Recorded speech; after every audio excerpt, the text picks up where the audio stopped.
நம்பதி நலம் பெறுவோம், வளம் பெறுவோம். இந்த காணொலியை பார்த்துக் கொண்டிருக்கும் அன்பு நண்பர்களுக்கும், சப்ஸ்கிரைப் செய்த சொந்தங்களுக்கும், சேவராஜினி அறக்கட்டளையின் சார்பாக பொன் பரமேஸ்வர சுவாமியின் ஆசீர்வாதங்கள், நன்றிகள். சாய்ராம்.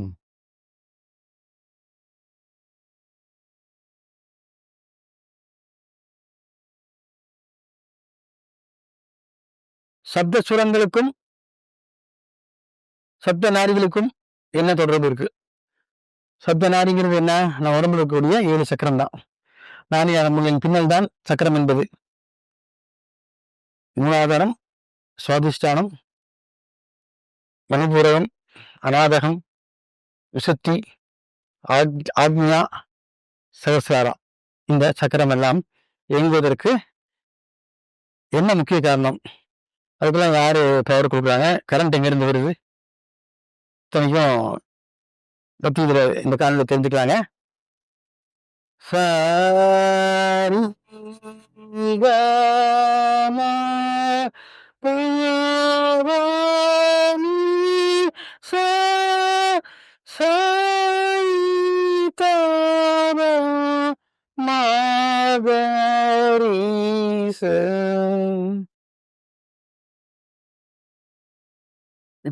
இப்ப நான் சொன்ன இந்த வார்த்தைகள் சரிகம பதனிசா சனிதப மகரிசா, இந்த 7 சுரங்கள், இந்த 7 வார்த்தைகளை இசையில் சுரங்களாக பிரித்துள்ளார்கள். 7 சுரங்கள், 7 சுரங்கள் தான் எல்லாமே அடங்கும். சப்தம், சப்தம் என்று சொல்லக்கூடிய எல்லா ராகங்களும், எல்லா பாடல்களும் இதுல அடங்கும். அந்த 7 எழுத்துல சரிகம பதனிசா சனிதப மகரிசா. இதை மட்டும் நம்ம ப்ராப்பரா சரியான முறையில் கையாண்டவமானால் இசைக்கருவியாகட்டும், உங்களது வாய்ஸ் காது, த்ரோட் இருக்கக்கூடிய அந்த குரல் வலை இருந்து வரக்கூடிய சப்தமும் என்ன செய்யும்? ஒன்றாக இணைந்து நம்மை எங்கேயோ கொண்டு செல்லும். பொண்ணு இப்ப நான் உங்களுக்கு இந்த வார்த்தை சொன்னேன் இல்லையா? சரிங்க சொல்லும்போது என் தொண்டை அப்படியே கடிக்குது பார்த்தீங்களா? ஏன் நான் அது சொல்றதே இல்லை. அதாவது நான் தினமும் அதை நான் ப்ராக்டிஸ் பண்ணோம்னா அந்த உள்ளுக்கு அந்த குரல் வலையாகப்பட்டது நல்லா மூவ்மெண்ட் ஆகி வைப்ரேஷன் ஆகும். இப்போ அதை பற்றி நான் நினைச்சே பார்க்கல. திடீர்னு இப்போ அந்த சப்ஜெக்டிவையும் நான் பேசுறேன். அப்போ அந்த சப்த நாடின்னு சொல்லக்கூடிய அந்த சக்கரங்கள் சொன்ன சக்கரங்களை இயக்குவது யார்? சப்த சுரங்கள் தான். சப்த சுரங்கள் எங்கிருந்து வருகின்றன? காற்றிலிருந்து வருகிறது. காற்றிலே வரும் கீதம், அந்த காற்றிலிருந்து வரக்கூடிய அந்த மெஷர்மெண்ட், அதாவது அந்த வைப்ரேஷன், அதிர்வலைகளை தான் நம்ம இசையில் என்ன பூத்தி இருக்கிறாங்க. ஆரம்ப காலத்துல உலகத்திலேயே முதல் தோன்றிய கருவி என்னன்னு தெரியுமா உங்களுக்கு? இசைக்கருவி யாராவது சொல்ல முடியுமா? கிருஷ்ணன் கையில் வச்சிருக்காருல்ல, இப்ப நான் வாசிச்சிருக்கேன், புல்லாங்குழல். இந்த புல்லாங்குழல் தான். புல்லாங்குழல் ஆரம்ப காலத்துல பாத்தீங்கன்னா என்ன ஆகும்? காட்டுக்குள்ள இந்த கல் மூங்கில் வளர்ந்திருக்கும். அதுல அந்த மூங்கில வந்து போய் துளையிட்டு அங்க குடியிருக்கும். அப்போ காற்று வேகமாக வீசும் பொழுது அந்த காற்றாகப்பட்டது அந்த கல் மூங்கில் உள்ள போகும்போது அந்த ஓம்காரநாதம் ஆரம்பிக்கும். ஸோ அப்ப அந்த மாதிரி கணவத்தில் ஆரம்பித்த அந்த இசை சப்த சுரங்களாக மாறு. எப்படி? அதே தள்ளி கொஞ்சம் கேப் போட்டு அது ஓட்டம் போட்டு அது வாழும். அப்புறம் அது வேலை முடிஞ்சா டைம் போயிடும். திருப்பி காற்று படும்போது என்ன ஆகும்? எந்தெந்த பகுதியில் அந்த துளை இருக்கிறதோ அதன் வழியாக காற்று செல்லும் போது அந்த காற்றின் அலைக்கு தந்தா போது அது இசை மாறும், சப்தம் மாறும்.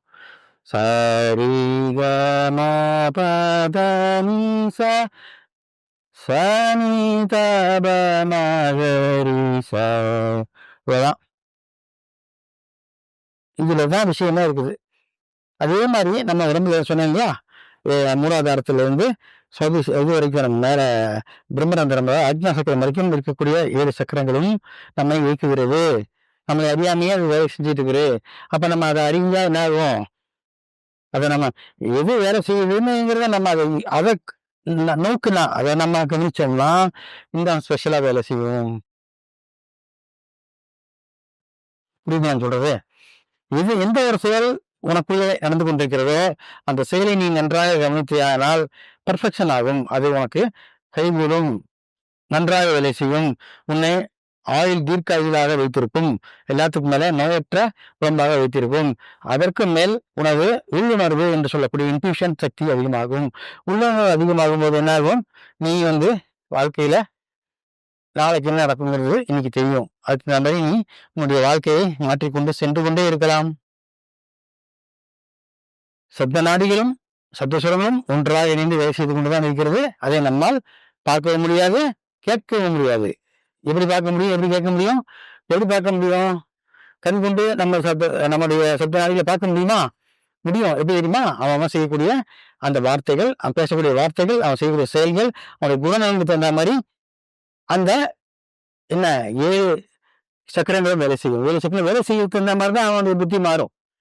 எல்லா புத்தியும் ஒரே மாதிரி இருக்காது. ஆனா எல்லாருக்கும் ஒரே மாதிரி தான் இருக்கு. அளவு அந்த உள்ள இருக்கக்கூடிய மூளையின் அளவாகட்டும், அந்த உள்ள இருக்கக்கூடிய 7 சப்த நாடிகளும் ஒரே மாதிரி தான் இருக்கிறது. ஆனா அது செய்யும் வேலை விதம் மாறும். அது திரும்பவும் சொல்றேன், அதில் கர்மா உள்ள நுழையுது. ஸோ அந்த அவனும் செய்த பாவ புண்ணியங்களுக்கு தகுந்த மாதிரி அவன் பிறவி எடுக்கிறான். அந்த பிறவி எடுத்ததுக்கு தகுந்த அந்த விதைக்கு தகுந்த மாதிரி விருட்சம் இருக்கிறது. விருட்சம் என்ன விதையை போட்டோமோ அதானே முளைக்க போகுது. வெளில போட்டா நெல் முளைக்காதுல்ல. அப்போ இந்த குடும்பத்துல இவங்களுக்கு இந்த குழந்தை பிறக்கும்னா பிறக்கும். அந்த குழந்தையும் எப்படி இருக்கும்? அவங்கள போலவே தான் இருக்கும். எனக்கு ஒரு மகன் பிறப்பான், அவன் என்னை போலவே இருப்பான். அது பாயிட்டு போயிருக்காங்கல்ல. உனக்கு பிறந்தா பையன் உன்ன மாதிரி தான் இருப்பான், என்ன மாதிரி இருக்க மாட்டான். எனக்கு பிறந்தா என்ன மாதிரி தான் இருப்பான். அப்போ அதுக்குள்ள இருக்கக்கூடிய தத்துவங்கள் ஒன்றுதான், ஆனால் செயல்பாடுகள் வேறு. ஏழை பணக்காரன் என்ற வித்தியாசம்லாம் இதுல கிடையாது. நான் சொல்றது என்ன, கர்மாவின் பதிவுக்கு தகுந்த மாதிரி தான் வித்தியாசப்படுது. ஒரு பெரிய கோடீஸ்வரர் வீட்டுல போறான், அவன் ஜாம் ஜாம்னு எழுச்சி தூங்குறான். வீட்டிலேயே உயர சொகுசு கார்ல போறான். அதே நேரத்துல ஒரு ஏழை குடிசையில் ஒரு குழந்தை பிறகுது, அது கஷ்டப்படுது. குடிசையிலையும் கஷ்டப்படுது. ஒரு ஃபேன் கூட இருக்காது. அப்ப இதுக்கெல்லாம் என்ன காரணம்? இதுக்கெல்லாம் காரணம் ஒண்ணும் இல்லை, நம்மளுடைய ஊழ்வினை தான் காரணம். ஊழ்வினைன்னு என்ன? அவன் செஞ்ச செயல் தான். அந்த செயல் எது உண்மையா நல்லதா கெட்டதா நமக்கு தெரியுமா? தெரியாது. அப்போ என்னதான் நடந்துட்டு இருக்கீங்க அந்த உலகத்துல? விளையாண்டு இருக்கான் போல் இருக்கு மேல இருந்து, இல்லையா? அவன் தான் ஆட்டிக்கிட்டு இருக்கான்னு சொல்றாங்க. பொம்மை நம்மளாம் பொம்மையா, அவங்க விளையாண்டாங்க. நம்மளை வச்சு பழக்காயா விளையாடுறாங்கன்னு சொல்றாங்க. எதுக்கு விளையாடுறாங்க? நம்ம பாலிஷ் பண்றதுதான். நம்ம இன்னும் நல்லா மாட்டானா, இன்னும் சிறப்பா இருக்க மாட்டானா, இன்னும் அழுக்கு இல்லாம இருக்க மாட்டானா, இன்னும் அந்த கர்ம வினைகள் தாண்டி வந்துட மாட்டானா, இவன் பிரைவேட் நிலைக்கு போக மாட்டானா, சீக்கிரமா இயற்கை பஞ்சபூதத்துல ஒன்னா சேர மாட்டானாங்கிறதானே அந்த இயற்கை நினைக்கிறது. எந்த இயற்கை? நம்ம படைத்த அந்த பரமாத்மா. பரமாத்மாவின் ஆணைக்கேற்ப நாம் நடந்து கொண்டுதான் இருக்கின்றோம். அது நமக்கு புரியாமல் போய் கொண்டிருக்கிறது. ஆகவேதான் இப்படி அப்படி இப்படி அப்படின்னு புலம்பிட்டு இருக்கிறோம். ஆகவே சப்த சுரங்களுக்கும் அந்த உள்ள இருக்கக்கூடிய நான் சொன்னேன் என்னது சப்த நாடிகளுக்கும் கண்டிப்பாக ஒரு ஒற்றுமை இருக்குது, கனெக்ஷன் இருக்குது. ஆகவே நீங்க நல்லா கவனிங்க. இசையால் நிறைய நம்ம நோய்களை குணப்படுத்திருக்காங்க, இல்லைங்களா? இசையால் நிறைய பேர் புத்தி மாறி இருக்குது, இல்லைங்களா? இது மாதிரி தான். அப்ப இசையால் என்ன வேணா செய்ய முடியுங்கிற கணக்கு வரும்போது இசைதானே நம்ம ஆளுகிறது. எப்படி ஆளுது? இசையில் மயங்காதவர் அளவு உண்டா? அந்த இசைதான் நம்மை அசைய வைத்து நம்மை திருத்தி நல்ல வழிக்கு கொண்டு போறதுக்கு ஒரு முக்கியமான ஒரு என்ன சொல்றது, ஒரு விஷயமாக இருக்கிறது. ஆகவே நாம் இசையை மனதில் பதித்து நமது உடலில் இருக்கக்கூடிய சப்த நாடிகளையும் 7 நாடிகளையும் கவனித்தோமானால் கண்டிப்பாக நாம் பிறகு நிலைக்கு போகலாம் என்று சொல்லிக்கொண்டு நிறைவேறுகிறேன். சந்தோஷம். சாய்ராம்.